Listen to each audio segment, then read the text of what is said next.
There's no Mike here this morning. He's a little ill, so there was nobody to interrupt. So I had to start off with the bark myself.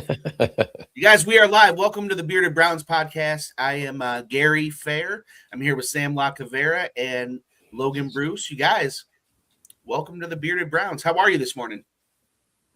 Great. Went out. It's over 30 degrees in Cleveland. It's a good day. It is. It is a great day. First, before we get going, we want to shout out our awesome sponsors. We have Doug White Allstate.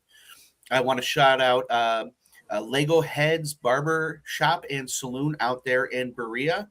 We've got the Bearded Bastards barbecue sauce. So as the weather is breaking here, you're going out to barbecue, make sure you put that stuff on your chicken and your ribs. And we also have the Cleveland ketchup. They have Cleveland ketchup and mustard and mayo and lots of good stuff there. And man, for a sport that's in an off season, there never stops being news here, especially with the Cleveland Browns, does there? No, never. There's always something going down or going. There's always something going on. There's always something going on. Yep. I mean, it's good. I'm glad that we're starting to get in, combine. I was never really big into it. I would watch it, but, joining the show in 23, you start paying more attention to stuff coming up because, I would just wait for the draft, the draft get here and then we'll start talking this or that. But it's nice to actually see who's what's what, some of their backgrounds, not just football. Some of them come from a good lineage of football player fathers and things like that, which are interesting to me, not just, running and jumping. And so there's a lot of other things involved in it. But, we're going to get into some of that today. So for sure. But before we get into that, though, last couple of years, they've been making public the NFLPA, these report cards, which are pretty interesting. And this year actually is the last year that they are going to be allowed to make these public because the NFL has won a grievance against the Players Association a little earlier this month. These are no longer going to be allowed to be made public by the Players Association. As you were saying before we got on the show, Sam, I'm sure these are going to get leaked. Yeah. But the players throughout the year have been sending in grades, their own ratings for the teams that they play for. And, they're rating everything from the food that these teams provide them to, the fields that they play on, their coaches, how they treat their families. And first things first is the Browns are not in last place in the NFL. No, they're not in last. Can anybody guess? Can anybody guess who got that? Doesn't surprise me none. They're not in last place in the NFC North. The AFC North. Yeah. Definitely not in the AFC North. Definitely not at the bottom of the barrel all the way around either. Logan, can you guess who's at the bottom of the AFC North? Is this for which criteria are we looking at, or the whole thing? For the whole thing. I mean, I would like to say the Bengals, but my heart also wants to say Pittsburgh. Bing, bing. Your heart, follow your heart. Yeah. Pittsburgh. The Pukesburg Squealers ended up as ranked number 32 in all of the NFL. So, That's we with talk a about head here. coach. Say that again. That's with their head coaches in A, which we'll talk That's about. with the head coaches an A and special teams coordinator at A minus. So, they rank everything from treatment of families, home field, food and dining area, right? All of these different things. They are at 32. F minus. Worst That's in the it's not like NFL. locker room Yeah. F minus. Like what happened? I don't even want to know what happens in the Steelers locker room if it's a F minus. Well, isn't Heinz Field kind of a newer? Maybe I'm old where I feel like these stadiums are new when they're not new anymore. New when it was built in 1982 or something. Yeah, for sure. Right. These are 30, 40-year-old stadiums, and Yeah. I just feel like they're new. But I feel like Heinz Field is like new, right? I think so because what was it? Three Rivers was the. I mean, it's got I guess in the 90s at least, which technically our stadium's getting torn down, and I would still say that it's new. Yeah, I mean, 30 years old, right? I mean, it's got to be Yeah. at an age where how does that get an F? It's like I An wonder F how much minus. like, just when something is bad, and we'll talk about the Browns here shortly, but like I don't know, like when the head coach is an A and there's just all that drama all year long surrounding Tomlin's future and all that, that it just makes everything else seem awful. Like just like the morale had to be horrible. So do you think that's morale, or do you think it's the actual physical lockers in the locker room? Like, is it just like I don't know. I'll touch on the stadium thing because, it's one thing, it's upkeep. So I would think that if you're getting a grade, your home field's a F minus. You can't go no lower than that. It's got to be a maintenance thing. So, yeah? you Were got to injuries? keep up. You got to keep up with stuff, and our current stadium right now, I was downtown.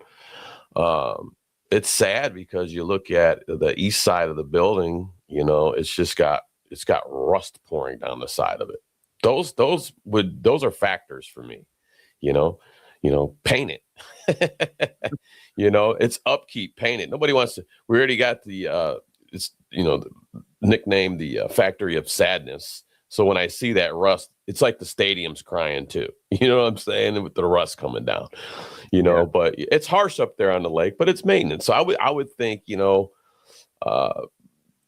their home field, Pittsburgh, it's probably not keeping up with maintenance. I mean, that's the only thing that would come to mind. What else could it be? It's probably has not been updated in any ways. Depending on how old the stadium is, I mean, you gotta keep up with stuff, especially that, the outside, outside of the building, inside of the building, I tell you what, Cleveland Ketchup Field would not have that kind of rating. right. What I was gonna say is maybe a lot of the new Pittsburgh Steelers are more Cleveland ketchup or Hunt's ketchup guys. Yeah. Just so the home game field itself, that would because that is a hot topic everywhere. I'm assuming that means like the actual turf or whatever Mhm. like surface they're playing on. I'm wondering if there's been some like knee injuries and like non-contact injuries on their field, and they've like repeatedly called it out and nothing gets done to fix it. Or if like maybe there's dandelions or something growing. Yeah. Now I'm not talking about Minka Fitzpatrick diving at people's knees and ruining careers or anything, but just maybe I don't know. The locker room's a weird one though. Like how bad does an NFL locker room have to be an F like that?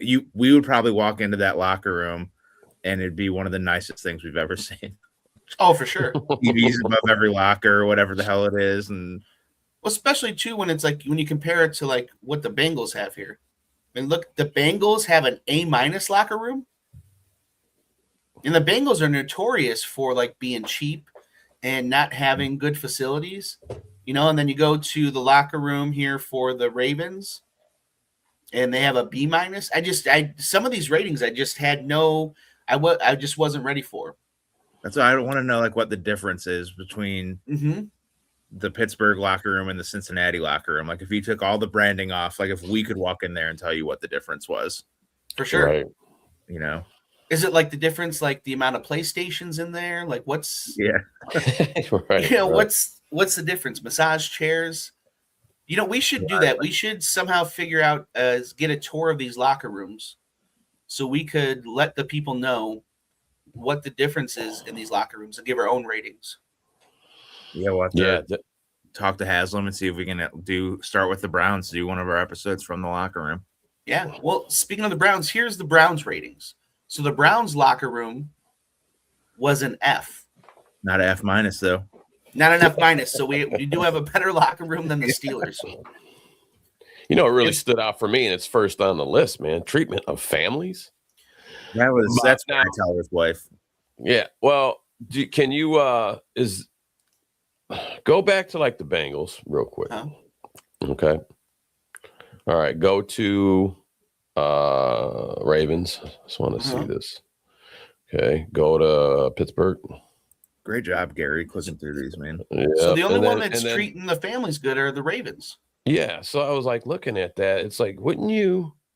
I mean, there's a lot going on, and you got a lot of other things to worry about. But I would think family is a big thing, because I know a lot of us always, you know, whatever you're going through, and if you got to do something, it's always family comes first, you know. So you would think that they would take care of, you know, people's families a little bit better. I'm not saying roll out a red carpet, but like you said, I mean, that's another thing. So you go from an S to F, and then somebody's got an A. What, you know, those questions what are they actually doing? I would like to know that too. Like you said about the locker room, minus. You know?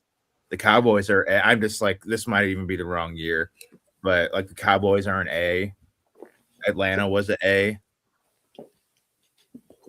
And it seems like some of this stuff here that they're getting Fs on are like low hanging fruit, especially for a team that is owned by a guy that sold his main business for $13 billion. Right. You know, like having a state of the art locker room, and then having food and dining. Like food and dining seems like one of those things that like you should be able to, like, it doesn't seem like it should take a lot to be highly rated there. I mean, hell, even the WWE with it, you know, they do SmackDown and Raw on the road every week, and they serve crab legs. You know, in their craft services, you know, like most places get craft services down. I can't imagine how are you messing up, you know, the food and dining area. So I wonder if this turd like Haslam just did this, like if the home game field's good, but the locker room and all this other stuff, like if they're just not focusing on it because they're worried about in a few years, like are the stadium's decrepit, we can't possibly have a good locker room. This is why we need the new Brook Park Stadium. That's a good point there, Logan. I mean, like, why would you dump monies into that if you already know? Well, they're already digging ground for the stadium, or the dome. So yeah. So I guess I can understand some of that, but like I said, treatment of families, man, I kind of looked at that. Yeah, man, there's certain stuff here like treatment of families, team travel, food and dining area. These are things that like I feel like are low hanging fruit that you can do to keep the morale of your team up. Absolutely. No matter how the team is playing, or whatever it is, you can keep the overall morale of your organization up if you have those things A+. That's what an A+ organization does. That's what I wonder, like what would have to go, like the treatment of families thing. I know, like I made the joke about Carly Teller, Wyatt's wife, like she made that comment when Stefanski got fired, like play stupid games, win stupid prizes, whatever it was. But that seems more like head coach related. Like what would the organization be doing that like turns these families off? Like they're not allowed in to see the players before the game or something like that. Like, or they don't give them, they have to pay for their seats, even though they're player families. Like, I wonder like what the difference is between this and then the Cowboys who are an A. Yeah. Right. I mean, you know, I think, you know, part of it might be, you know, Cowboys facilities too. You know, that stadium down there is incredible. So if Jerry Jones if he's bringing them in, you know, they probably have a lot more suites down there. So maybe the families, you know, they're not just being put out with the fans.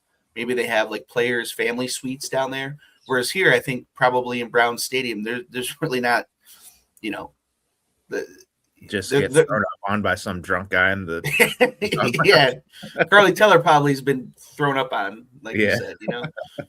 So now that like food and dining, is that actually like training or at the training facility? Is that are they talking stadium? That's what I don't know.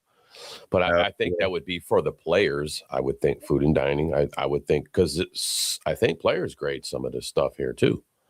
Yeah, it's all players. Yeah, It's this all is players. the NFLPA, so I'm Yeah. guessing it's like in Berea. Like, do they Mhm. have good food and dining area? So that's what Like it probably is when these families get to the stadium, Jimmy's making them pay for their food. Yeah, That's we're like a D plus. Is that ramen noodles, and then you go to like a C plus, and then you're at Chunky Soups? I mean, Yeah. you know what I'm saying? Man, I miss those football commercials, like Donovan McNabb, Chunky Soup commercials, and No, he had his mom on there and stuff. Yeah. those are pretty funny. But you think sustenance is important?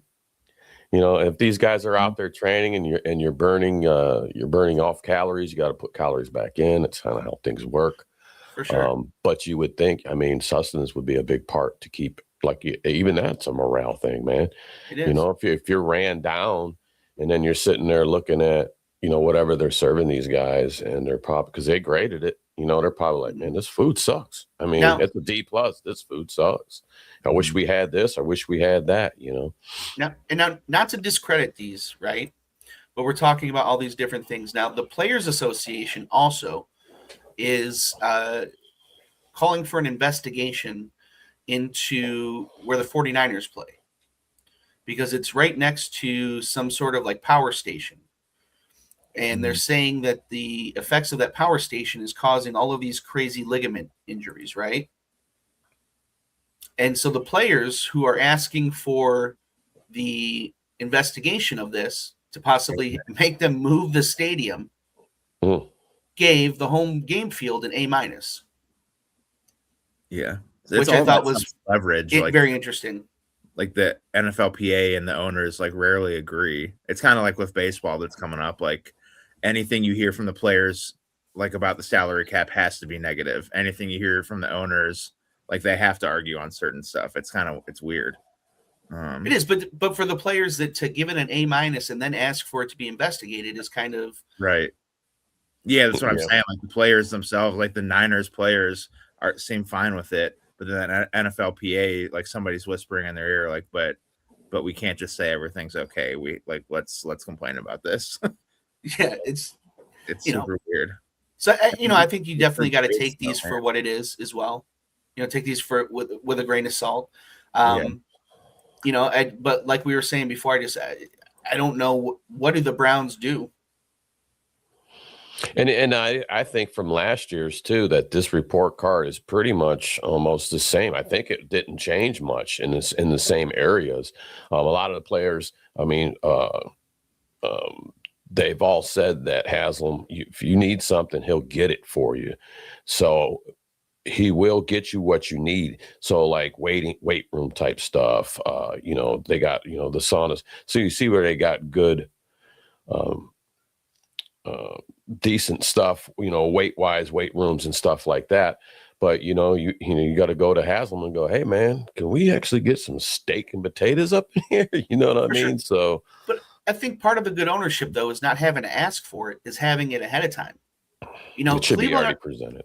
For sure, Cleveland already has a hard enough time getting people here, whether it's in the NBA, NFL, Major League Baseball, and it has nothing to do with the people who live here. A lot of it has to do with the weather. People do not, you know, when you're making millions of dollars and you're making even if you're not making millions, if you have six-figure salary, it's a pretty good salary, you know, in this country. When you are making that kind of salary, you do not want to live through the winters that we live through here.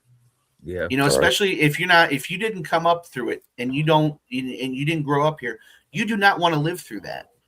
And so you got to have, I'm sorry, but you have to have, so you have to give incentives. So you have to be better at these other things than these other teams. So your locker room, your food, your nutritionist, right? Your weight room, all of these things, you know, your ownership. These things need to be, if you're going to get ratings, and they have to be A's. if you're trying to build something. Buffalo attracts, like, it's almost like I would say winning cures everything outside of, I mean, Pittsburgh's report card wasn't the best, but like Buffalo, I don't know what their facilities and all that are, but they're a good football team. Like, so you take all this and throw in the fact that we win 4 or 5 games a year. It's like, Well, why I think the hell, outside of like getting grossly overpaid, why would you come here? Like, Deshaun Watson's a perfect example. Well, here's the thing too. I was going to touch on it when Gary was talking about the weather up here, and if you're not born and raised here, you already know how it goes. You know, you got a long winter, it's cold, then you have your like fake, false. We had it last week. We had a couple of 50-degree days. You have your false spring. But Jameis Winston came to mind when we were talking weather, because Jameis Winston said, man, I was up in Ohio, man. It's really nice up there. You know how Jameis is. You know, he's a character. Really nice up there. It was really nice. I had a, pretty view. Where I think he was out in, I can't remember where he was actually staying at the time. But it was a suburb out there in Cleveland. East Cleveland, and he's like, yeah, it's really great, man, if you like weather, nice weather for like 2 months. That's what he said. We have the nicest 2 months of weather, like during the fall. Yeah, he's like, it's really nice up there for like 2 months. And so I don't know, we got a player speaking his mind, and he's right. I mean, I'd say a little bit better than 2 months though, Jameis, but players listen to that type of stuff for sure, man. But Chicago's weather's not no good. Could you imagine we're living up in Green Bay or Wisconsin? Yeah, it's got to be cold. Chicago's a bustling city, though.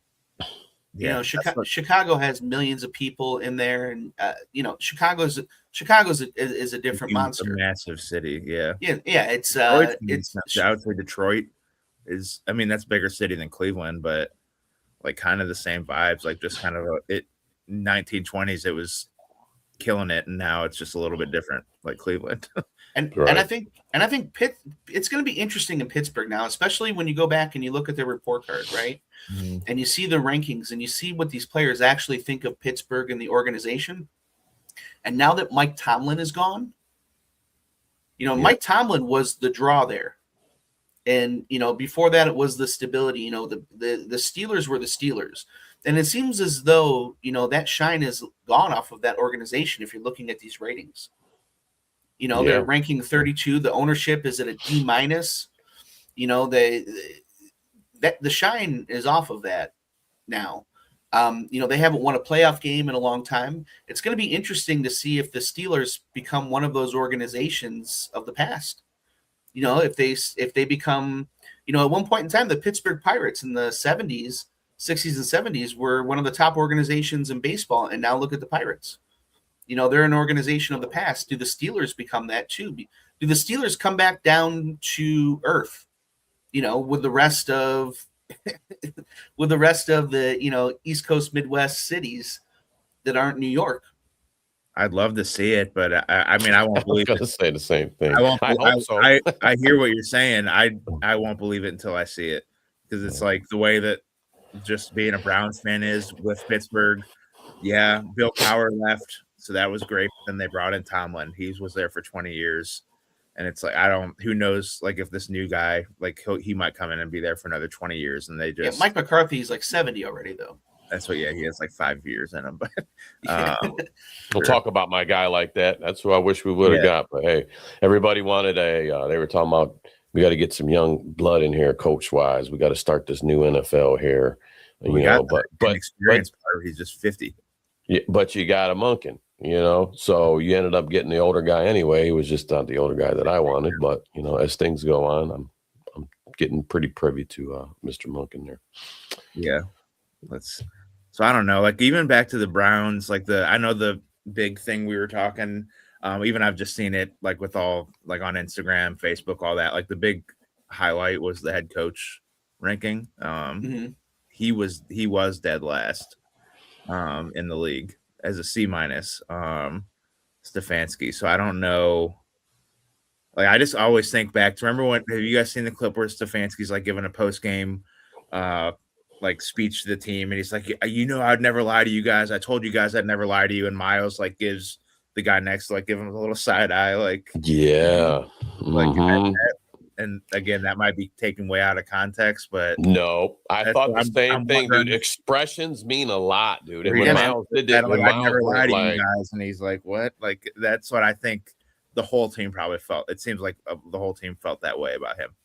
yeah, Miles, it's an older show, but it was different strokes. But Miles gave him that. What you talking about, Willis? Type look. Very cool. Yeah, did for sure. well, And some of the, and that's one of the reasons why at the time I wasn't sure. Here's the thing: I thought if they were going to make the change, they needed to change both of them, right? But they didn't, and we are where we are now. And I wasn't sure if Monken was the guy. Right now, as things are going on, he's winning press conferences, right? He's going on shows, and he's winning everything. But he has recently come out and said a couple things about what's going to be happening next year that is not winning the hearts of everybody, right? And it's starting the split between what is a Browns fan and what is not a Browns fan, right? And that is what is happening at the quarterback position next year. And just as we're, before we even get into the combine, the combine is, we've had a lot of the defensive players, we've had tight ends, quarterbacks, wide receivers, running backs haven't gone yet. We're going to be having those today. Mm-hmm. But he has had a little bit to say about the quarterback position. Now, a lot of Browns fans at the end of the year, there are a lot of us that ended the year like we think we have our guy for next year. Right? There's some guys, some Browns fans that are ready to see if there's somebody else. It seems as though the Browns are going to have an open competition next year. That Shedeur may not be QB1 going into Brown season next year. Mm-hmm. Do you guys think he's earned QB1, or are you ready for this open competition? Where are you on this? At first, I was laughing because I was like, you guys, Sam mentioned he's been on the show since 23. Gary, you've been here longer than I. I was just thinking if this podcast started in 1999, this would be a topic every single year. For sure. It's crazy. Whenever I hear like did he earn it? I go back to LeBron James's letter when he came back to Cleveland, was like, in Northeast Ohio, nothing's given, everything's earned. I will start by saying that I would like Shedeur Sanders to be our quarterback. I would like for it to work out. Do I think he's earned the QB1 job next year based off of what he did last season? No way. There were flashes of it, though. Like, you saw some of those deep balls to Bond, the way he moved in the pocket. So I think he could be the long-term answer. I'm still stuck on, I don't think there's any way that this competition happens and Deshaun Watson doesn't outperform him, because Shedeur's just a young guy, and I just think Watson's going to outperform him in training camp, and Deshaun Watson might actually be our best option for the single year of next year. That's my feeling on it, but I don't know. I want Shedeur long term, but can you keep Shedeur long term if you bench him for Watson next season? It's for sure. I mean, I think if he's not the guy that you give the shot to, it's done. He's not ready for him, at least here. I would think. I don't know. I it's always reverting to him showing flashes, and I think he did. To me, seem like the flashes in what I saw got better the more he played. So I mean, what if he came in earlier in the season? What if? But he didn't get the first team reps. They had Dylan Gabriel. They picked him first, so you're going to give that to Dylan. What's to say if Sanders, was showing better flashes? They didn't do it because he was a fifth rounder. But what if Sanders came in instead of Gabriel? What if Sanders had the opportunity to come in when Gabriel did? I think he would have kept excelling better. I think he would have got better. But it didn't go that way. It's just talk. I'm just talking. But he did show getting better towards the end of the season. I did like what I saw. I do think there's a lot of potential there. But he could win the job. Monken already said it's just not going to be given to anybody. It's going to have to be earned. It's going to be who he sees. Where does Dylan Gabriel sit here? he might be out. I mean, they might, if they can get a 7th round pick or something from somebody for Dylan, I don't know who would be interested in it. I mean, he might get traded out, and they might pick up another quarterback. I'm hoping not in the draft, but they might. There's talks about free agent quarterbacks coming in here and another guy. But at the end of the day, training camp is going to be very crucial. We're going to have another quarterback competition. I thoroughly believe that, because you're going to have to find out who your guy is. And if it's Watson and he's shining, it's Watson. If it's Shador and Monken likes what he sees, it's Shador. You got to put his hat in the ring because he's on the roster. But I'm going to say it. If Dylan Gabriel comes out gunslinging and Monken likes what he sees, it's probably going to be Gabriel, but he's still there. He's still on the roster, so you just can't say, no, it's not going to be it. Because I know I saw enough. And I know Logan probably saw enough. And I'm probably sure, Gary, how do you feel on Gabriel? You probably saw enough too. But I'm just saying it as in general. He is still on the roster. So I'm not just going to discard the guy like that. I'm not going to. That's what they can't say. Yeah, it's a QB competition, but Dylan, you have to just drill out. Like, it's only between these two guys. But the problem with the QB competition here that I have is that if you're talking open competition with the guys that we have here, I have no problem with that, right? I think Shador can win that. The issue, though, I have is that you're talking about bringing in outside guys like Malik Willis. That's right, and the contract that you're going to have to give Malik Willis to come here is a contract that is going to make him the starter. That it's not going to matter really what happens in preseason. Malik Willis is going to be your starter if he comes here. He has to be for the contract. What's that? He'll still be making less than Watson, but I agree. He's still making about $20 million less than Watson will be making this year. Yeah. So what? You're going to have 100 something million in 2 quarterbacks that aren't playing. And then the 5th round rookie's the one that starts. Yeah. Yeah. Like he has to be the starter. And then you're going to bring in Anthony Richardson. I mean, right. And you want to talk about we're talking about combine scores. Talk about a combine that meant nothing. Anthony Richardson had the best combine of any quarterback ever. Didn't he do relatively well his rookie year? Like, maybe it was just a short stretch. Like, I know last year he was horrible.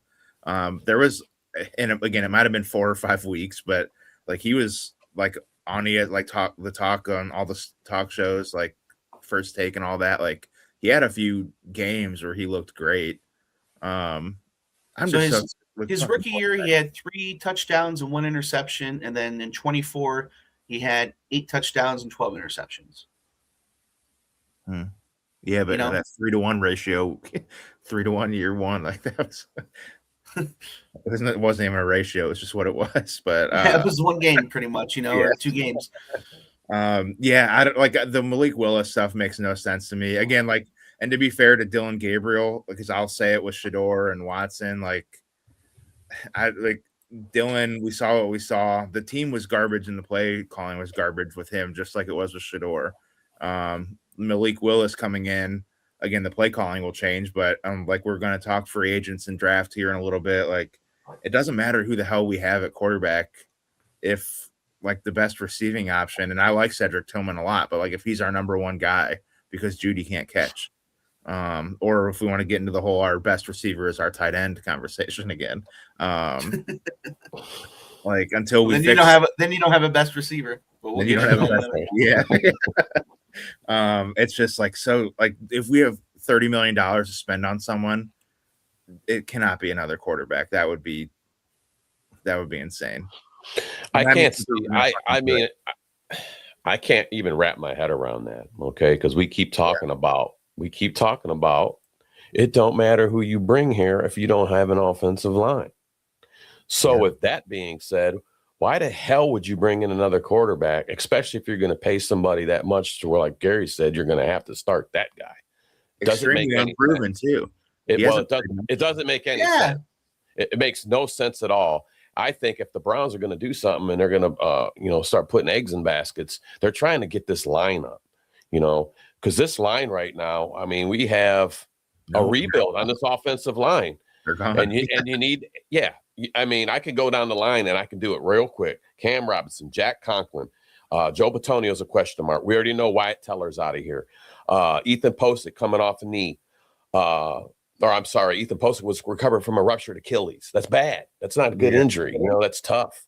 And being a bigger guy like that too, you know, more weight, it's tough. It's tough. DeJuan Jones, agent, right? DeJuan Jones can't play more than 6 games without getting hurt in the season. We already seen that.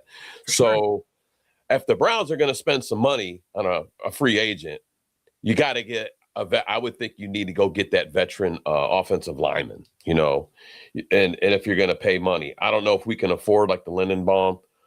But there's other guys out there, you know, David Edwards, Buffalo, Elijah Vera, Tucker. I mean, my scary part with this whole rebuild of this line is really it's all important pieces, but our center, you know, you got to be on the same page. The center's got to be on the same page with the quarterback, you know, and that's where the game starts is right there, you know, and like I said, Batonio's still up in the air. Our center spot, man, it's scary. It's just scary to me. So if you're going to spend money, please go out and get an offensive lineman. We need that. And draft. So we'll get into that talk too, but you got to need a draft offensive lineman also. Yes. You're in a rebuild. Where do you start rebuilding your team? In the draft, right, guys? I mean, and not to like keep beating a dead horse here, but it's like you have to develop a quarterback at some point. You have to. You have to develop a quarterback. You're not Malik Willis is not going to come in here and be your savior. No. There's like these guys, there's a reason. There is a reason why Malik Willis was a backup quarterback. These guys these guys aren't backup quarterbacks and then become something. I think we tried that. Go ahead, Gary. I'll let you even like Sam Darnold. Like, don't forget, Sam Darnold was a top 10 draft pick at one point in time. He was number 1. Right? Or was he 3? 3 behind. It was Mayfield was that year. Yeah, Mayfield. We had he was, you know what I'm saying? The third of the Jets or something. Yeah, Baker was the number 1. So Sam Darnold was a top 10 draft pick. So at one point in time, he had that pedigree. We should get a guy like Mayfield.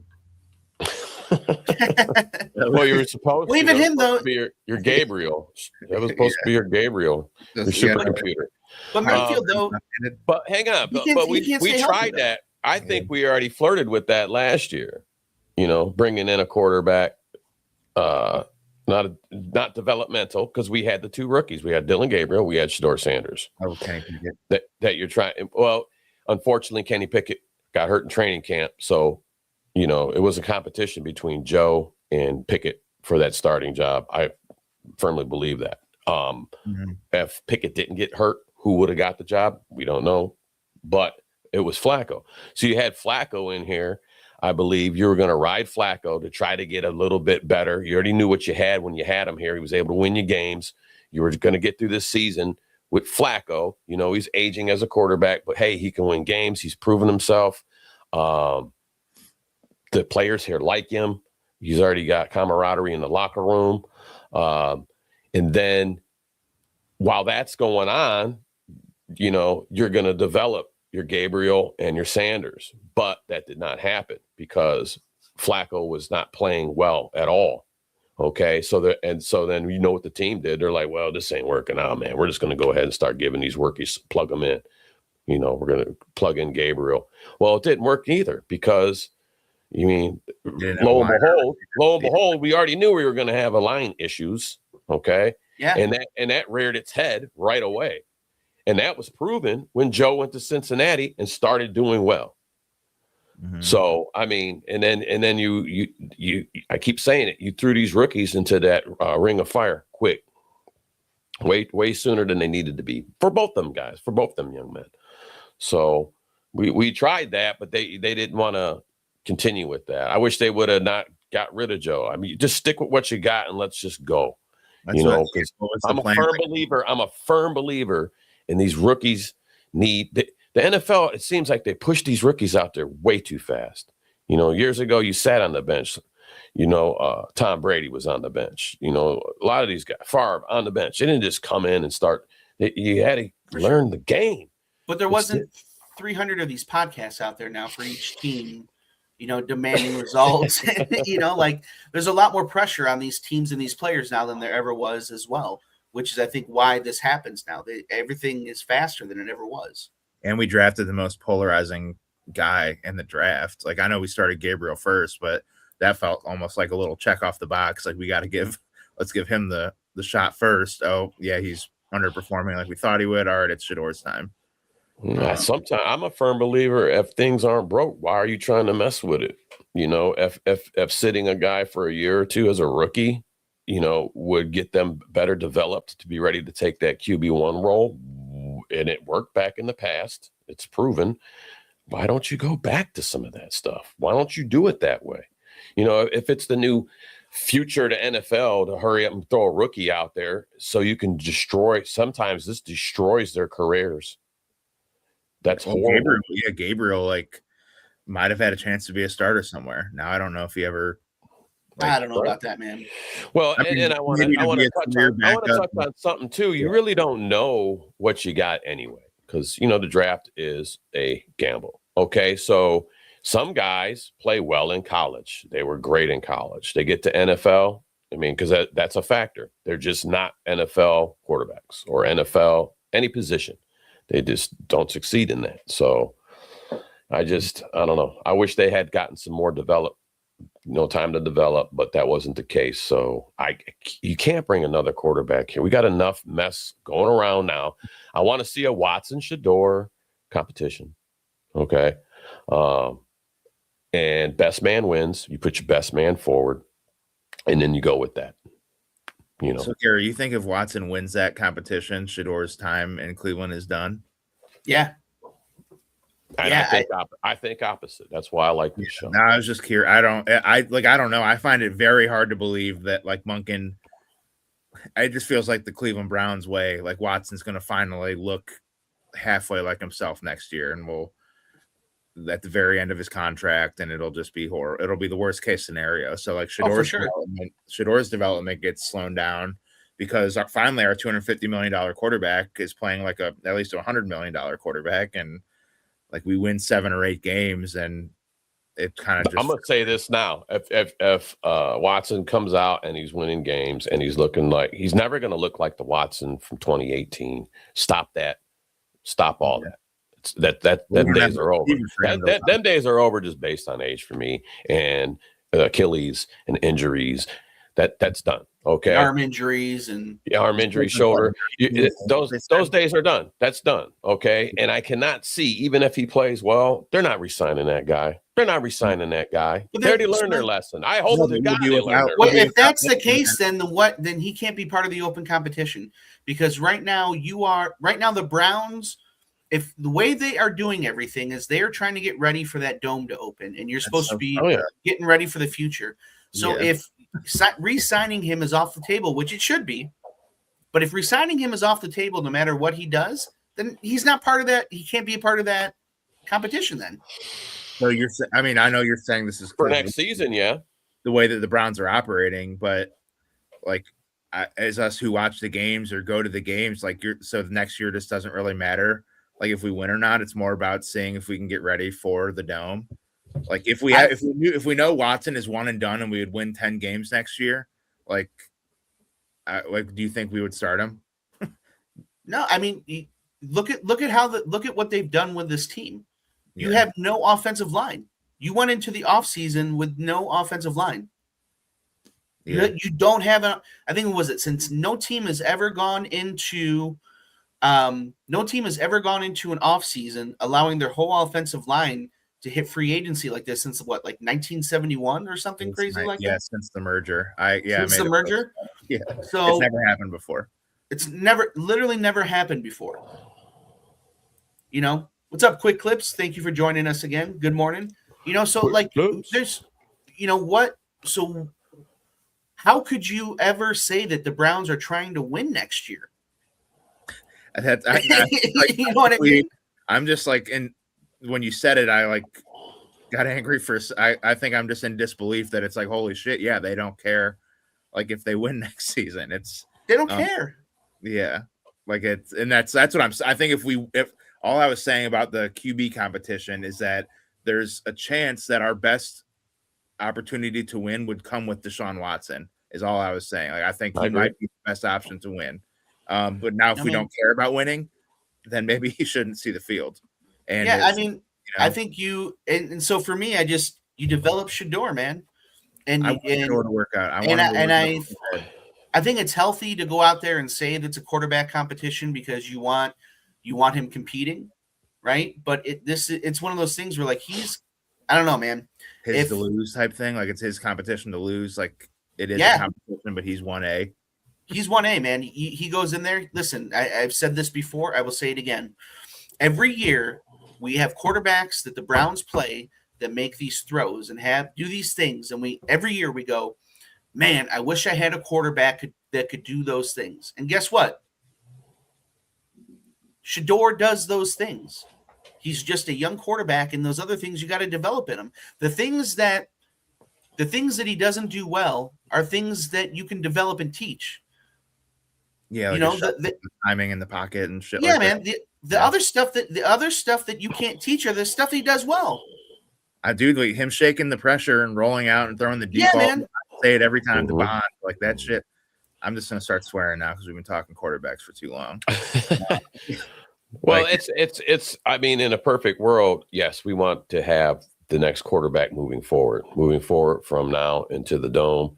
Yes, Shador would be great. Yes, I'm all for it. I am all for it. That'd be great. That'd be great to go. You know, we go through training camp. Shador shines like a diamond, gets the QB1 job. You got Watson as a veteran backup. Perfect scenario there, right? Sounds good. And moving forward. And you know what? If Shador turns out, if I'm wrong and Shador's not the guy, I think he is. So it's not even. I'm not even saying give him a shot. I'm going out and saying I think he's the guy. Mm-hmm. If I'm wrong. And he proves next year that he is not the guy, right? The next year is when you have all those quarterbacks coming out again, supposedly. Who knows? Who knows who comes out and what happens, who gets injured and whatever. But that is the year that you're supposed to have all these other quarterbacks coming out, right? So if he's not the guy, you're going to be drafting high again. And you're going to have your shot at another quarterback. With the same problem, like if we're not trying to win next year, like if your theory, which is sounding more real, if it is actually true, like and we're not trying, like it doesn't matter if we win next year, if we have a randomly taped together line and don't do much at the receiver position, like Shador's not going to succeed, and then it's going to make everyone here's going to think that he's not the guy, and that's where I just wish we would go all in and just try to win games now, because if Shador plays next year and the line still sucks and we don't have a receiver, like. No quarterback would look good. And then we'll be sitting here all next year and saying how bad Shador is. And it's like, but it's not his fault. It's not. Yeah, but I think he is going to look good, though. I hope so. That dude is going to have a whole off season. I mean, if you've been paying attention, like every quarterback we have had here since I can remember has been going home in the off season. Shador's in Berea. Yeah. Right now. You know what I mean? Anybody but Shador said, we want Shador. What's this? Yeah. No, I'm ignoring that. I think he's not necessarily talking to us. Yeah. If they asked if Shador plays well and goes to the playoffs, do we trade him or keep him? Right, keep him. If he plays well and goes to the playoffs, we build a statue of him outside of the new dome. Yeah, for sure. All right. But like, yeah, I mean, he's, I think he does succeed. You know, he's, the guy is, you're talking about like you want a guy that's like committed and, the guy is in Berea right now. I don't know if he's in here right now, but he's here in the offseason. You know who wasn't here in the offseason? The guy we paid $232 million to. Yeah. Baker wasn't here in the offseason. Have you ever been to Cabo in December, Gary? What's that? Have you ever been to Cabo in February? It's beautiful. Yeah, Johnny wasn't here in the offseason. Name the last Browns quarterback that was here in the offseason. Yeah. I mean, can we have a franchise guy that we want to ride with for some years to come? For sure, man. We haven't had that. We haven't had Like, it's that. You know, we For need sure. Jose Ramirez, man, a guy that loves Cleveland for no reason. I mean, how great would it be for Shador to be that guy? That would Yeah, be man. such an epic story coming out, how the draft worked out. Just with that being said, how he dropped in the draft. They sent him to Cleveland. Quarterbacks go to Cleveland to die. They're the land of misfit toys. That's where people send their broken players and their troublemakers. You go to Cleveland. That's their last stop. And then Shador builds this, and we get this franchise guy, and we start hovering really well. We making some playoffs, we're making some runs, and we get into the dome, and then we're out there shooting for the stars. That would be a great story. I'm all for it. And you know what else would be cool too, man? You talking about, like, Browns fans. So there's all these people that are Shador fans and aren't Browns fans. But you know what, dude? If Shador succeeds here and he's here for a long time, guess what? Those are Browns fans forever now. Yeah. After Shador, you know what I mean? This is. I'm rooting for Shador for a lot of reasons, man. This opens up the Browns become a cool franchise. Yeah, and like you said, he'll bring all his Shadorians, because that's where they're at. There's Browns fans, and then there's the Shadorians. Oh my God, dude! If the Browns give him a real what's that? He's like Taylor Swift, kind of like have that same. Yeah, man. Dude, if the Browns give him a real shot, and he succeeds, dude, come on, dude. The party that we're gonna have here with Shador, and it's gonna be incredible. Like, come on, man, let's go. If Shador wins a Super Bowl, I'm partying. That's for sure. You know what I mean? 10 years ago, I wrote that down. I'll stay sober unless the Browns win the Super Bowl with Shador Sanders. So, going back to it, I understand, it's professional sports and you want competitions and things like that. But don't bring in guys here that you have to start ahead of him because you're paying them $20-30 million. Don't do that to yourself. You have a young guy here that there's something about him. Develop him. Give him players, which brings us to free agency and the draft. I think one thing, and we'll talk about the draft here in a second, and free agents. One, and not just because he's a Michigan guy, but I'm waiting to see Zinter. He's been injured since we got him. He was a part of the national champ. He was a second round pick. We got him. He was one of the best guards in the draft when we picked him, and he just has not been available. So I'm hoping Zinter can at least fill one of the spots on our line. That would be huge, but we'll see if he stays healthy. Yeah, man. And then, we know that, we have the, the sexy positions today in the combine, but Sam's been watching the combine all week for some of the less sexy positions. Who stood out to you, guys that could help us maybe on the line or on defense? Well, I think, as some of the holes we already know, we have offensive line to be worked on. We have wide receiver stuff that we need to be worked on. But on the defensive side of the ball, I feel that we're going to need a defensive back positions, a safety position. Our defensive tackles to me seem like we're good. If they get somebody later in the draft, great. But it's not a draw my concern. One of the highlights of some of this is linebacker. Devin Bush did great last year. We already know what Carson Schlesinger has done. But can we afford? Devin Bush is going to want that big, he's up. It's time to pay the man. Can we afford him? That's the question mark. And JOK, is still a big question mark. And I don't think he's coming back. I'm just going to say it. I don't think he's coming back. I think his heart and his drive and everything wants him to come back. But I think that JOK is one injury away, listening to doctors.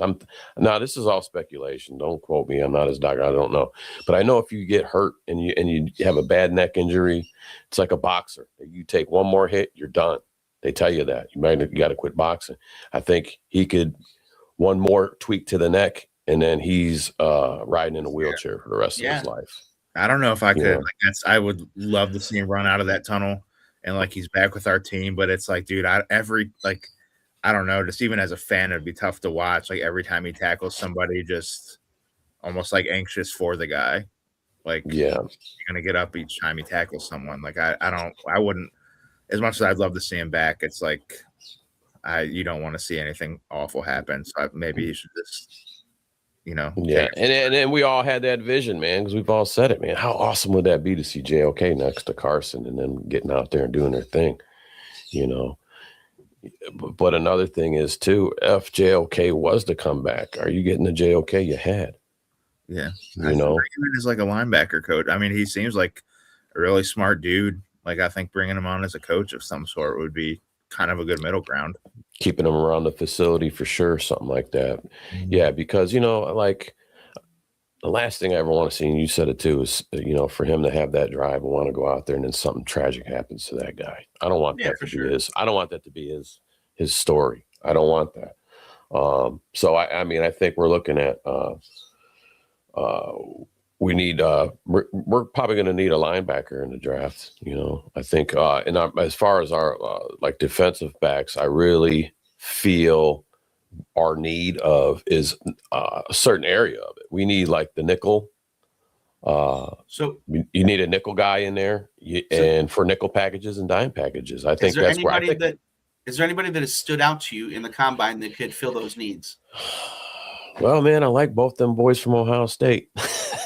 Yeah, Styles brothers. Man, how lucky were we? How we got a championship? God damn it, man! With them two boys out there, you're talking about Avery Reese, and I'm talking about Sonny Styles. Man, we get both of them guys. Yeah, we had Styles, Lorenzo Styles Jr. out there at safety. And those guys, Reese and Styles, look really good. I don't know if those are guys that I like. I don't know if we'll get those guys. I really didn't pay too much other mind to too many of there were some guys that shined. I'd have to go back and look. Mm-hmm. But the Styles and Reese stood out to me, not just because they're Ohio State guys. They looked really good at the combine. They both tied each other for they both ran a 4.6 in the 40. They tied each other. Styles set a record for linebackers over 244 pounds with the vertical jump at 43.5. I mean, when he got up there, the other linebackers that were watching were jumping with him like, yeah, man, that was awesome. So you got people that, are already watching what you're doing. I think he's another one to shine. That's the best for a linebacker since 2003. Yeah. Yes. And then Avery Reese, he came out and he quoted that he wants to be a Brown. He's from, he's from Cleveland. And he's he like said, a okay type guy. He's he said that don't you want a guy that wants to be here? No, because something's wrong with him. well, we talked about it, but he was born and raised here. So he is true to where he's at, and he wants to be here. I thought that was great for him to come out and just, hey, man, it would be great. I would love to be here. So that's great, man.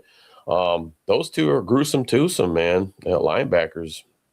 And, real quick, I want to touch on the Styles family. I mean, Sonny Styles, we already know, the linebacker,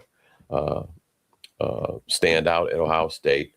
Lorenzo Styles Jr., he ran a 4.27 in the dash, dude. That's flying, brother. Mm. That's the best. That's the fastest safety run dash since 2003. And their lineage is just their lineage. This family was built for players. Their dad, Lorenzo Styles Sr., was linebacker at Ohio State University also. So that's a football family. I mean, I don't know, when you talk lineage of football players, you know, that's what it stands out to me there.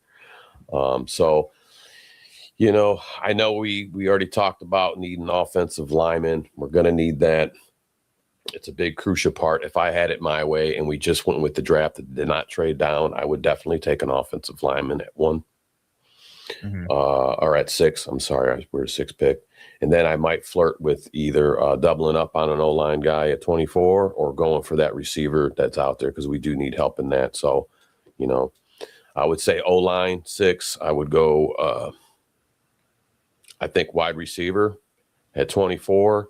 And then you go after the next top lineman that's out there that will fit what we need to do here when you're coming back in the draft here. You know, we're on offense. We're on offensive linemen, so I might as well just get to some names. I mean, we're already on it, if that's fine. Yeah, let's go, man. Some top guys that are standing out that are projected to be, if the Browns go at 6 with offensive linemen, are Spencer Fano, tackle, Utah. He's widely mocked to be the Browns at number 6. Fano is viewed as a very versatile starter who can play both left and right tackle, which I like that idea. He's very technical and he has a high floor, man. So that's somebody that's projected to go. Also, Francis, here we go. Let me get this. May we go. All right. Tackle. I think that's close enough. Yep. That's perfect. Yeah, Francis Mayweather, tackle, Miami, 6'6", 335 pounds, right tackle. Very considered to be very physical. He run blocking prospect, you know, great run blocking. He could be the guy that would replace Jack Conklin in my eyes.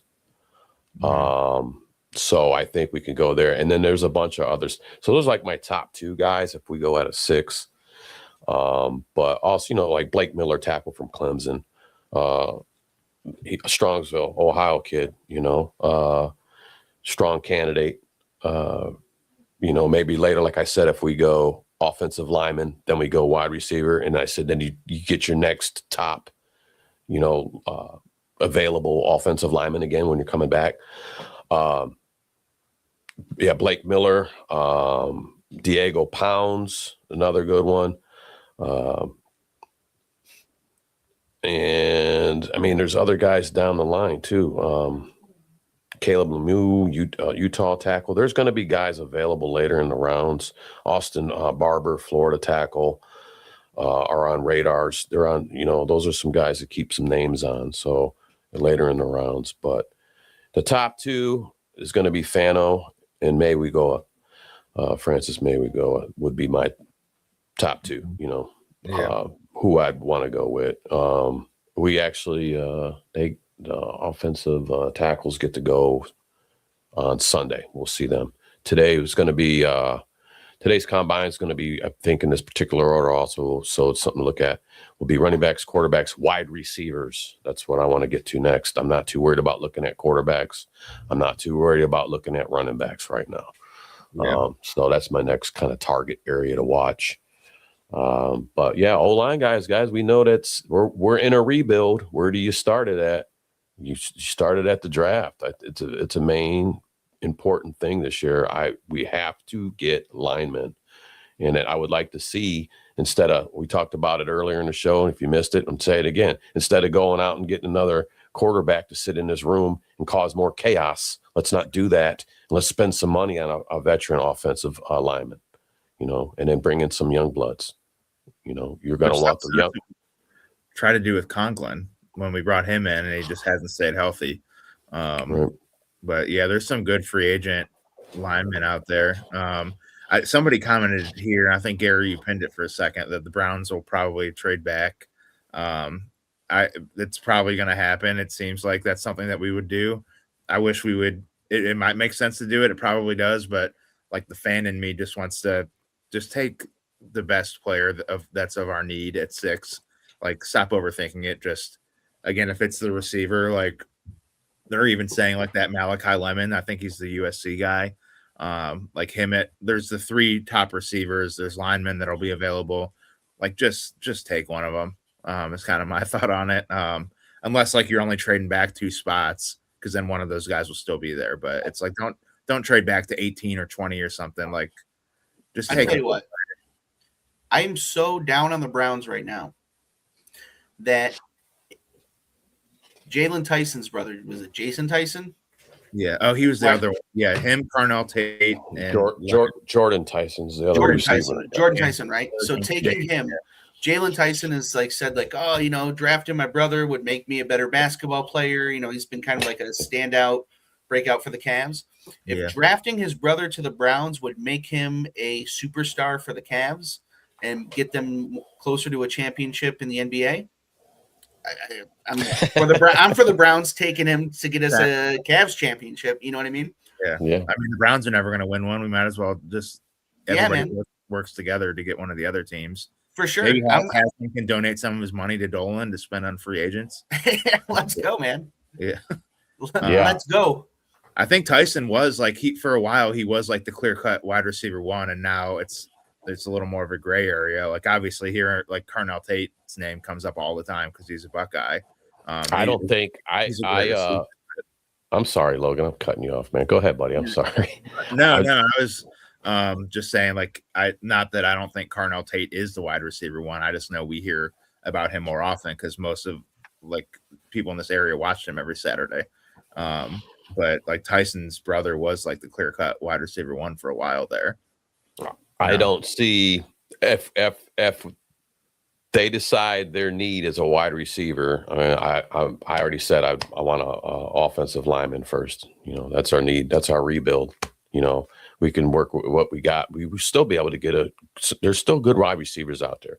But your top guys, like you said, you got your Jordan Tyson, you got your Mekhi Lemon, you have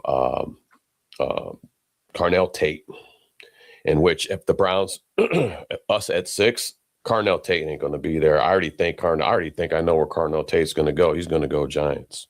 Giants are going to pull him. But you think he'll be the first receiver off the board? Yes. And I think he'll go to the Giants. And my guy that I like, you know, if and I think he might be there. If you go O-line and then I said go at 24 and get that receiver, I think he'll still be there, and that's Denzel Boston. That's the big 6'4", 209-pound receiver, gray hands out of Vanderbilt. That's the guy I like. That's the guy You related with David Boston, do we know? David Boston was a Buckeye, wasn't he? I don't want to get off topic here, but I'm just wondering if he's related. Every time I see Denzel Boston, like in my head, I was saying that must be David Boston's kid. And I don't know. I think it is. I have no idea. It was just looking it up in the Google machine right now. Yeah, Denzel Boston is the son of former Ohio State and NFL wide receiver David Boston. Man, forget everything I've ever said. Let's get Denzel. Sam's on to something. Let's just get that guy. And I talk about it, man. We are AFC North. I can't hit my hand too hard. I'm still getting over this thumb, sir. I don't even have my brace on. Yeah, Braylon Edwards. Let me hit it. We need a big receiver here. Okay, I'm not taking nothing away from your Mekhi Lemon. Mekhi Lemon is going to be awesome. We don't need 5'11" guys here. I like 6'4", 209 pounds.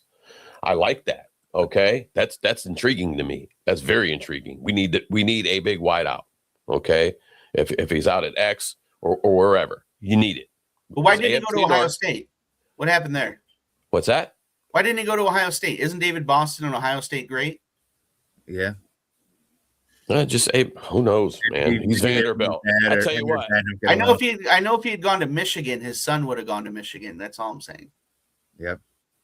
You know, we'll have let's do we'll have Deion Sanders' kid, David Boston's kid.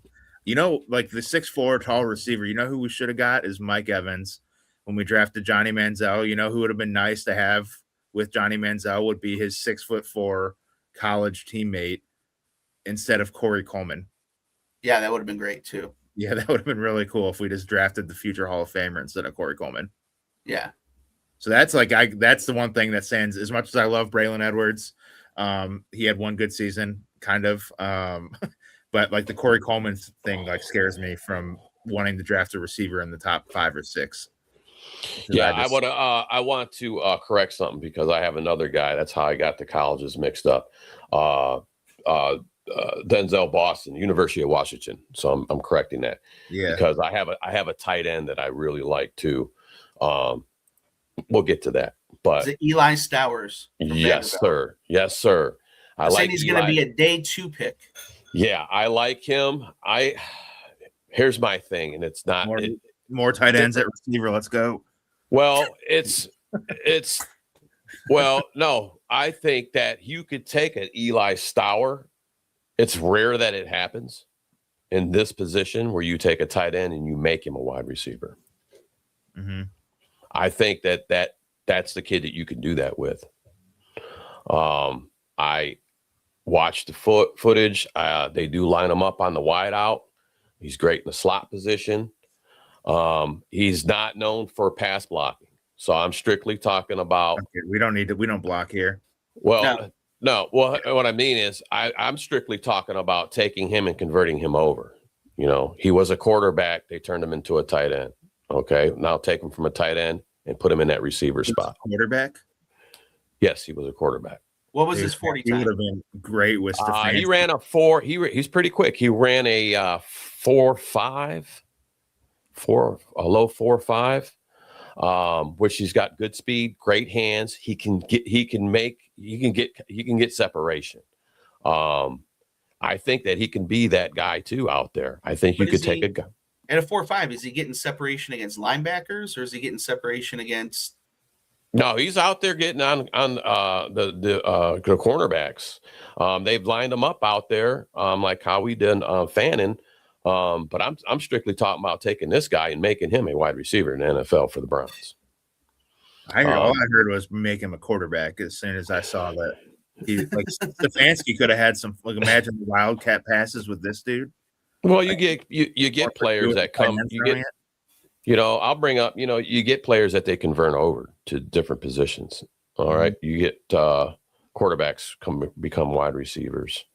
Wide receivers become tight ends in the NFL. It's happened. Hines Ward was a quarterback, a running back, special teamer, wide receiver. He ended up coming to the NFL. He was a wide receiver. So they do make changes like that. So he was a standout to me. Just his physicality, his height.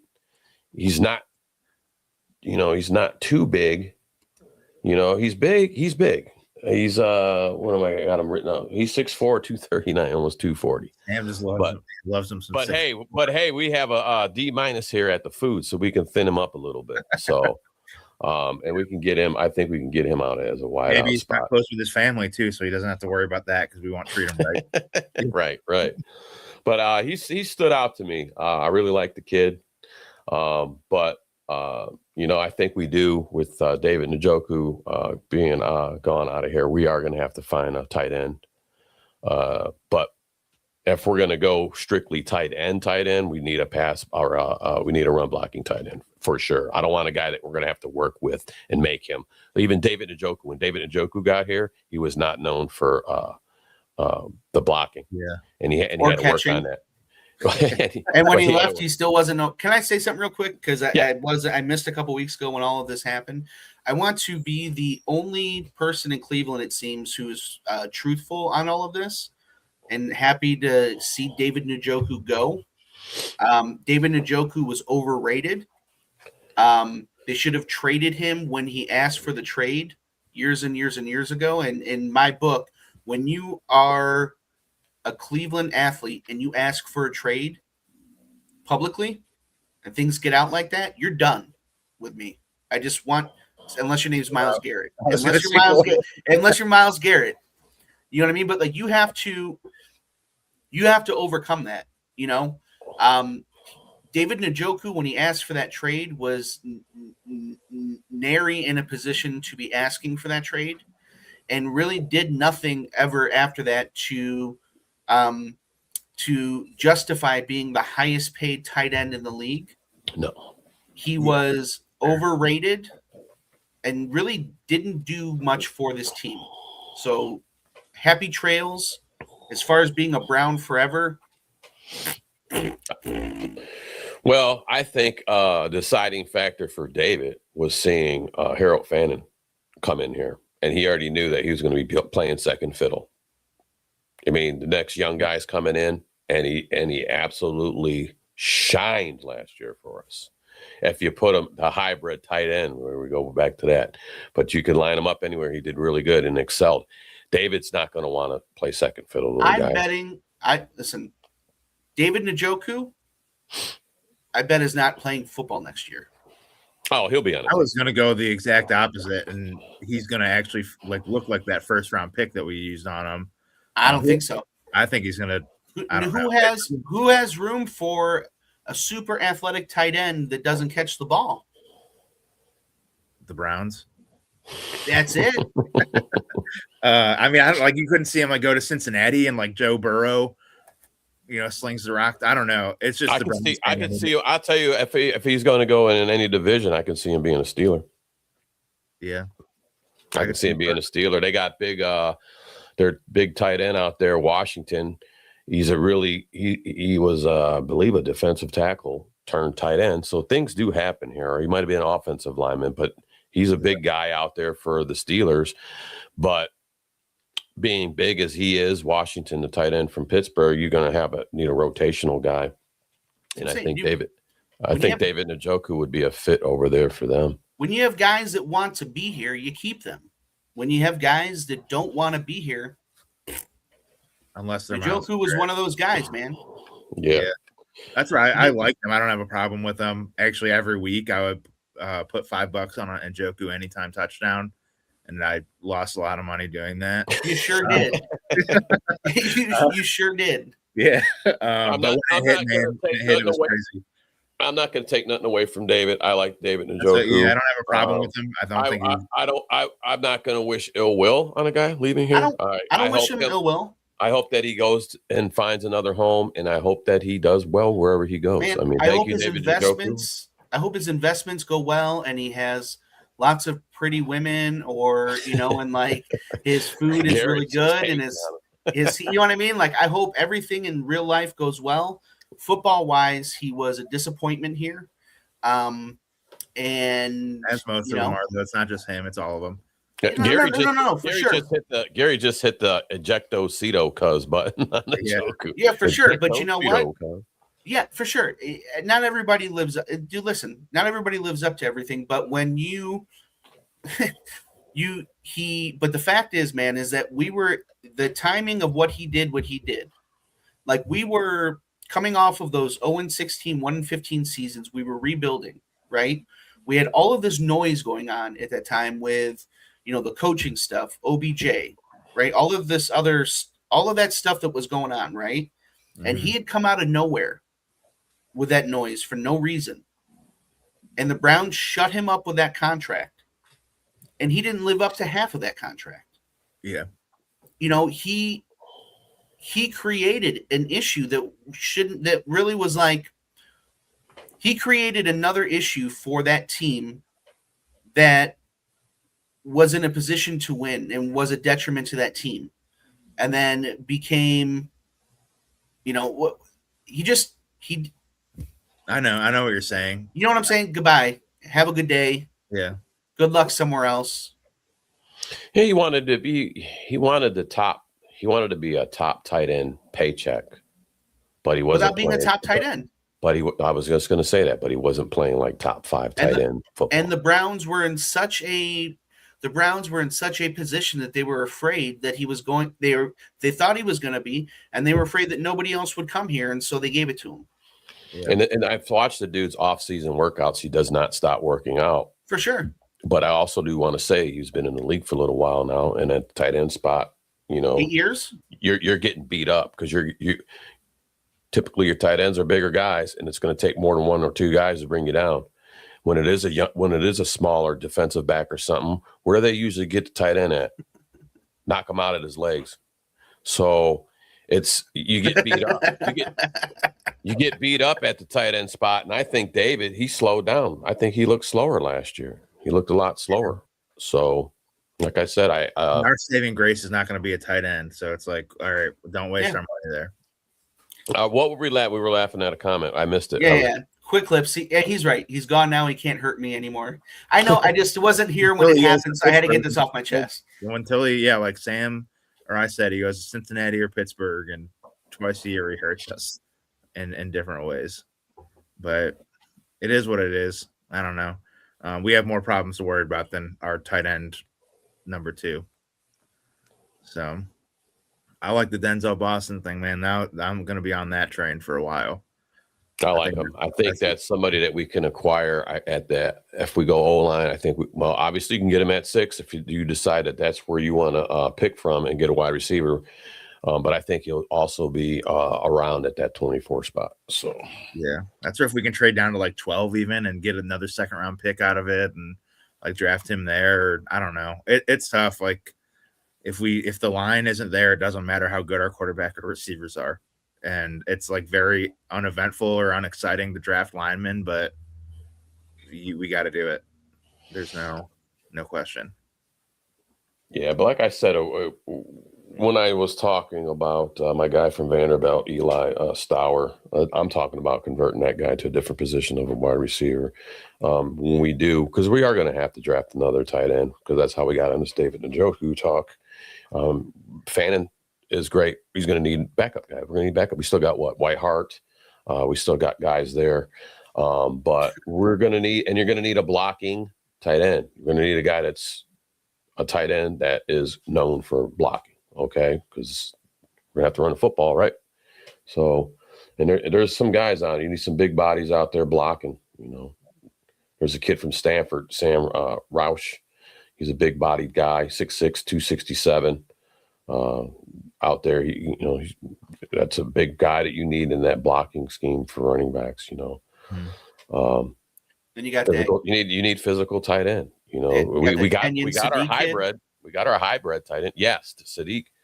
I think he's going to go sooner than later. I don't know if we go 6 and 24 like we're supposed to, and then we go back and we get an offensive tag. Like, I don't think he's going to be. I think Sadiq, if somebody needs a tight end, he's going to go fast. He's going to be off the market quick. How big is he? Oh, where's Sadiq at? What would Mary Kay do? WWN? I don't have his measurements. I'm going to look him up right now. So Sadiq, yeah, he did run a 4.39 strong run blocking. I mean, he's 6'3", so you want to talk about it turning a guy into a wide receiver? That's the guy you turn into a wide receiver. No, you do Eli Stower. Nice try. This guy's 6'3". He's an inch smaller. And he's much faster. Yeah. Well, yeah. I see that. Yeah. At a 4.39, he is much faster. He's a little physical and can block a little bit. You get that and Denzel Boston, who's already a receiver.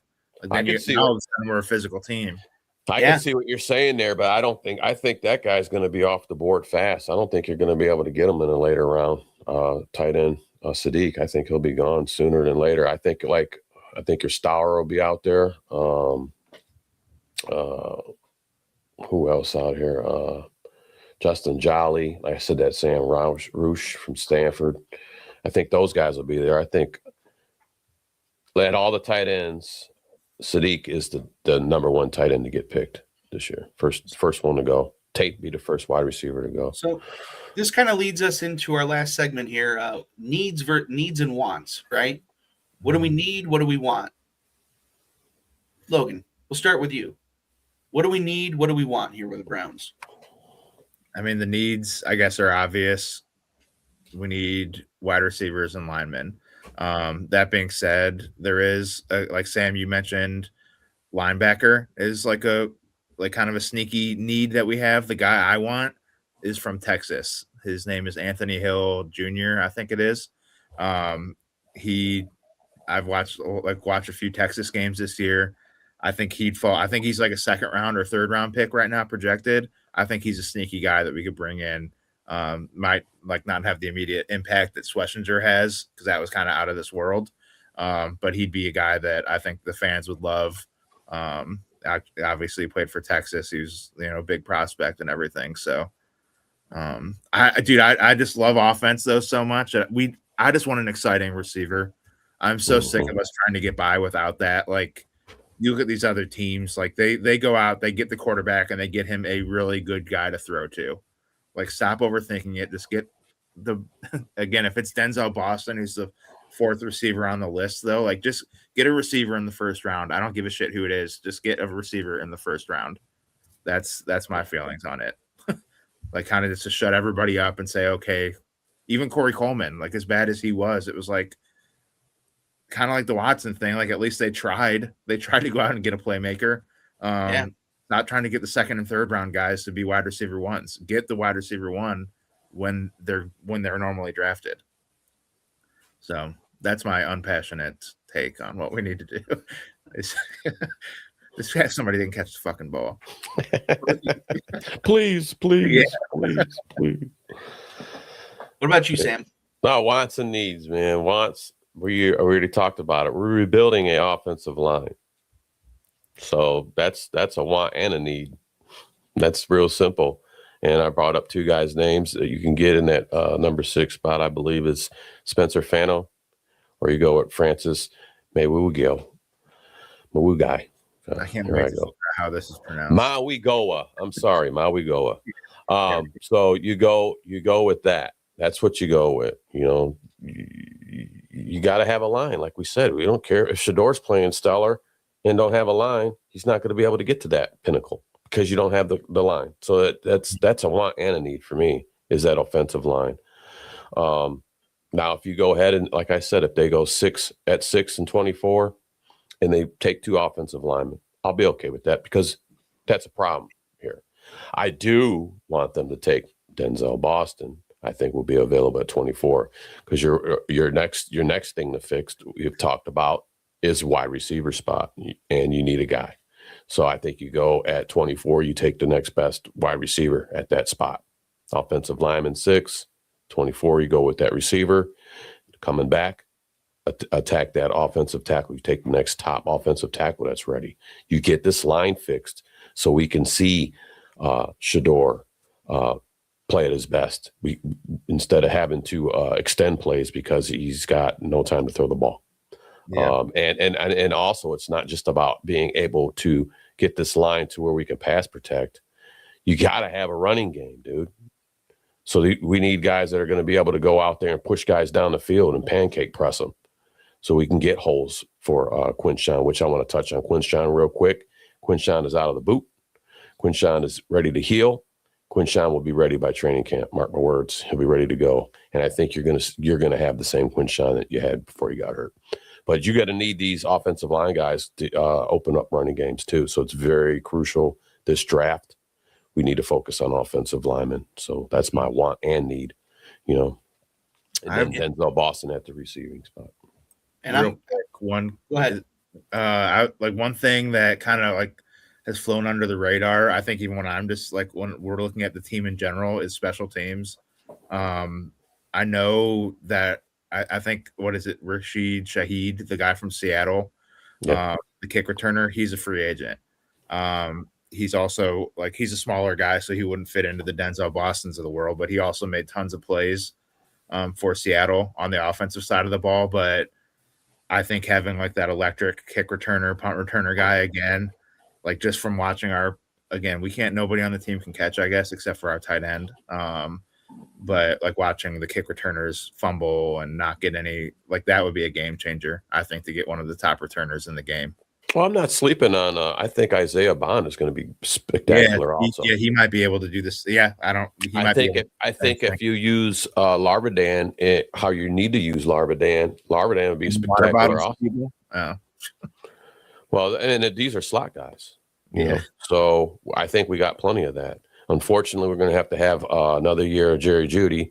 Hopefully, he gets his catches up. I mean, we all need that. Because I don't see any trade value. I don't see no team going, hey man, let me get your Jerry Jeudy for this or that. You know, nobody's doing that. Yeah, for sure. So you're stuck with him for another year. Them picks to get rid of him. We're gonna give you number 6 to get Jeudy out of here. We'll start at 24. He's the Brock Osweiler wide receivers. You know, and then this draft, this is all speculation. That's all we can do here. We're just talking. A bunch of guys talking football. I just wanted to say, it worked last year. Well, who's to say that we don't trade down and get more pieces to this puzzle that we need, which is a very high possibility, to fix this, to rebuild a line. You can set that up if you trade down. But I just want to get what's the best we have out there for our wants and needs. And I think, you stick with that 6 and 24, get what you need. Andrew Berry has shown us that he can be trusted, if nothing else. You know what, though? I'll say this, that last year, Andrew Berry, that was a great draft. That was been his best draft. It's going to be almost minus we took 2 quarterbacks like that. Everybody forgets about, like, I'm not saying you forgot, Sam, but like it was a great draft, but we also took quarterbacks. It was a good draft. Right. Well, it was a good draft because you took 2 quarterbacks, one that may not be on the roster, and the other one that you're still having an open competition with, which goes to my wants and needs, right? Is that you are still not committed to that quarterback, a guy who has shown you the signs, a guy that you should be committed to developing, right? Yeah. So I would say last year's draft saved Andrew Berry. We were already cleaning house. I think if he had a horrible draft, he would have been gone. So it was a good draft. It was a good draft. And we haven't had a good draft in a while. It's going to be hard to reproduce what we did last year this year with the rookies. We got lucky. We traded down. We got Graham. Okay. And he's going to turn out to be great. Okay. Carson Schwarzenegger speaks for himself. Defensive rookie of the year. We got Fannin.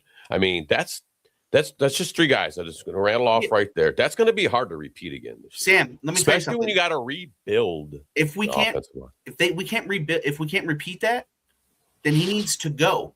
Because successful NFL franchises do that every year, man. That's what the top franchises do. I hope that we repeat players. They draft good players.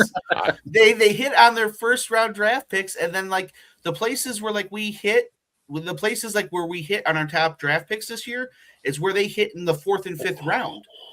Yeah, if I'm Andrew Berry this year, I drafted down last year. It worked out for me. This year, I'm going straight down the pipe at 6 and 24 because I want that. That's what you traded down to get those picks, to get that extra pick in the first round. It's like you did that last year to have these 2 first-round picks. Just use them.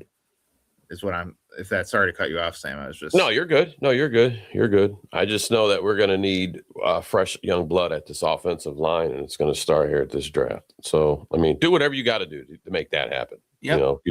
Because I mean, as much as we know we need receivers, it's not going to matter because if the quarterback can't throw the ball out of the pocket, because there's no blocking, because he's just getting ate and alive back there, and there's no protection, then the receiver doesn't matter either. Now, does it? Doesn't. Or he's got 20 seconds in the pocket. Judy gets open and then drops it. So it's like, or has a guy just rip it out of his hands. So he catches and then someone says no, and then they just take it. I just want to have a lot more less. If it's Shador or if it's Watson, have to extend plays. I mean, it's great that quarterbacks can do that, but you really don't want that. You don't want to see that often. That means there's a problem at your line. You don't want to see Shador. I don't want to see Shador running backwards 40 yards. That's crazy. I don't want to see that. So let's get this line together, man. So we can. They can do it, but they shouldn't have to do it every highlight or every good play they have. You had to run backwards. No, and I knew the line was coming in hurt from last year. So, and I knew there was going to be problems, and it reared its ugly head sooner than later. Joe Flacco wasn't doing good because of this line, or because he's just not doing good. No, it was the line problem. Yeah. If you had a good line, Flacco would have put up better numbers. I firmly believe that. If Pickett would have ended up not getting hurt in training camp, and they put Pickett at 1, and you had a good line, he would have did better. He has to be able to hold the football, though. Well, we can get into small hands and all that. Little tiny hands. Right. But, little hands. The big thing is fixing this line. And I'm going to go over it again. Cam Robinson, Jack Conklin, Joe Bitonio. Wow, Teller's out of here. Joe Bitonio's question marked. Ethan Posick coming off a ruptured Achilles. Luke Whippler, knee injury. DeJuan Jones.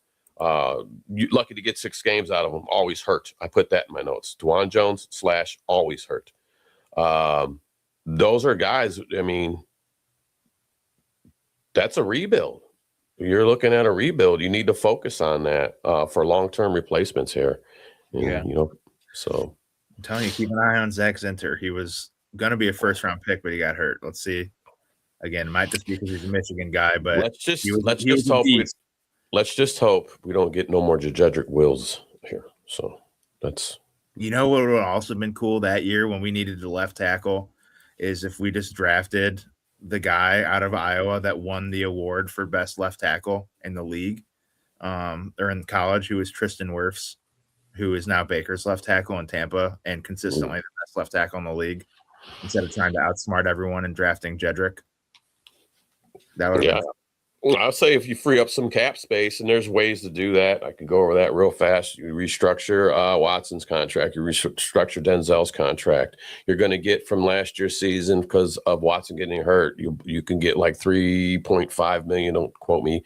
You can get some money there, and just by restructuring Watson and Denzel, I think you get around another 40 mil there. They increased the cap this year, so you're going to get a little extra money there. So you could free agency if you really want to show us that you're trying to get better and rebuild this offensive line. Go out and get you a veteran guy and put money on him. Don't bring in another quarterback and spend money on another veteran quarterback here. Yeah, man. I don't want to hear that. I don't want to hear none of that talk. Yeah, Shedeur, it's the guy you develop, man. And quick clips. I'm saying develop, right? So, they get more than 1 year here. Give me a little bit more credit than that. This is a damn Gary. If you were an owner, you would. Players on a quick timer contract. No good 1 year scram. Just David Njoku. Yeah, you know what? I mean, since we're talking like free agents and people that we need to sign, it's very important. I mean, because we have a lot of guys on this list here that need signed, and some of the top that stand out, obviously Devin Bush. Okay, that stands out to me. Where am I at here? My notes. Okay, yeah. So Devin Bush, Corey Bojorquez, probably the best punter in the league. We probably might have that. We might have that locked down. Every 3 plays he's out there. I hate that the Browns always find the best punter in the league. You know what I mean?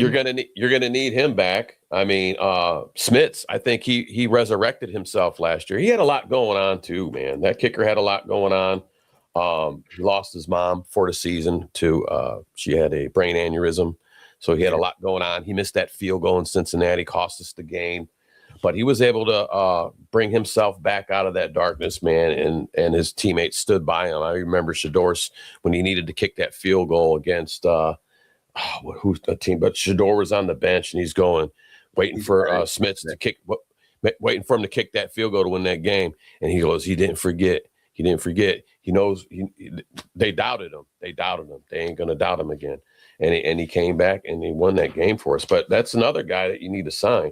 And another thing, because I talked about us needing some nickel package help, cornerback help too. We're gonna have to draft a guy. Yes, I know we're gonna have to for nickel package. We're gonna need another guy, maybe even a safety, maybe a guy that you can use as a safety and in a nickel package. But Martin Emerson. Yeah. Okay. I think we need to give him, he was playing well until he got hurt. I think you give him a prove it deal. We're going to keep you here. We need to see the proof in the pudding now. We want to make sure you got to give him a little prove it deal. But I mean, those are some of the ACL, top, right? I think it was his ACL that he hurt. Yeah. Yeah. And then we brought in Tyson Campbell. So I see Tyson Campbell starting and Denzel Ward, obviously, the warden out there, and then moving Emerson around maybe even. Because I think Tyson Campbell played too good, and he's better in man coverage than he was doing cover twos and stuff. He's better at man. And I think, you're going to have to, those are some names. So, Devin Bush, Martin Emerson, Corey Bojorquez, Andre Smits. We're going to need them guys. We're going to need them guys back. We're going to need them guys back. For sure. So I think I'm going to wrap it up here. I'm smelling bacon from the kitchen here. So the wife's making some breakfast here for us. And, just want to thank everybody for tuning in, man. Thank all of our sponsors. We got Cleveland Ketchup, Bearded Bastards, barbecue sauce. Want to thank Marlon out there. If you guys need to go get a cut and look fresh, make sure you are checking out Marlon over at Lego Heads. And then also want to check out our guy over at State Farm, Doug White over there at State Farm.